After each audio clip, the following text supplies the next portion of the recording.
নমস্কার বন্ধুরা, আজ রাধাষ্টমী ব্রত। আমি এখানে আজকে রাধাষ্টমী ব্রত কথা পাঠ করে শোনাচ্ছি। এক সময় সূর্যদেব শ্রীকৃষ্ণের তপস্যা করতে থাকেন। বহুদিন ধরে সূর্য এইভাবে তপস্যায় ব্যস্ত থাকার ফলে পৃথিবী একেবারে অন্ধকারে ডুবে রইল। তার ফলে সৃষ্টি ধ্বংস হয়ে যাবার উপক্রম হলো। এই অবস্থার দরুন দেবতারা খুবই চিন্তিত হয়ে পড়লেন। তারা শ্রীকৃষ্ণের কাছে গিয়ে সৃষ্টি রক্ষার জন্যে এর বিহিত করতে তাকে অনুরোধ করলেন। দেবতাদের কথা শোনার পর শ্রীকৃষ্ণ তাদের আশ্বাস দিয়ে বললেন, তোমরা নিশ্চিন্তে থাকো, আমি শিগগিরই এর একটা বিহিত করছি। তারপর শ্রীকৃষ্ণ সূর্যের কাছে গিয়ে বললেন, তোমার তপস্যা সিদ্ধ হয়েছে, এখন তুমি বর প্রার্থনা করো।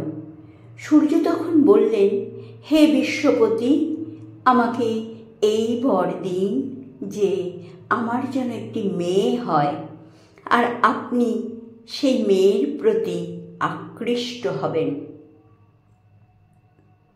শ্রীকৃষ্ণ বললেন, তাই হবে দিবাকর। দাপর যুগে তুমি গোকুলে বৃষভানু হয়ে গোপের মেয়ে সুকীর্তিকে বিয়ে করবে। তার গর্ভে ভাদ্র মাসের শুক্লপক্ষের অষ্টমী তিথিতে একটি মেয়ে জন্মাবে। সেই মেয়ের নাম রাখা হবে রাধিকা, আর আমিও রাধিকার প্রতি আকৃষ্ট হব। যাও, এখন অন্ধকার সরিয়ে সৃষ্টিকে রক্ষা করো।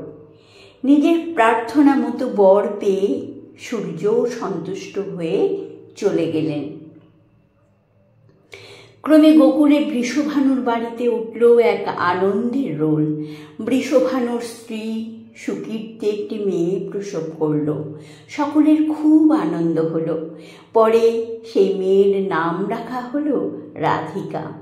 ধীরে ধীরে সময় কেটে গিয়ে রাধিকার বিয়ের বয়স উপস্থিত হলো।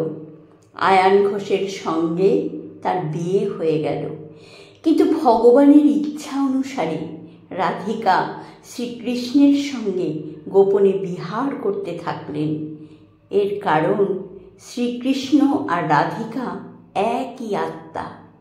রাধিকার গোপনে শ্রীকৃষ্ণের সঙ্গে মেলামেশার দিনগুলি নানা উৎসবে পূর্ণ ছিল, আর বৃন্দাবনে দোললীলা, রাসলীলা, নৌকা বিলাস ইত্যাদি নামে আনন্দের সঙ্গে পালন করা হতো। ভাদ্র মাসে রাধাষ্টমীর দিনে যদি কেউ শ্রী রাধিকার পুজো করে, তাহলে শ্রীকৃষ্ণ তার প্রতি খুবই সন্তুষ্ট হন। তিনি তার মনস্কামনা অবিলম্বে পূর্ণ করেন।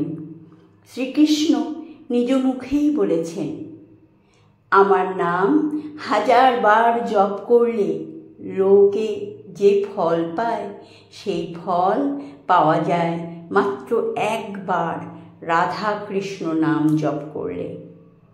শ্রীকৃষ্ণ ও শ্রীরাধাকে সন্তুষ্ট করার জন্যই স্ত্রীলোকেরা এই ব্রত নিয়ে থাকে। এই ব্রত পালন করার ফলে সংসার শান্তিতে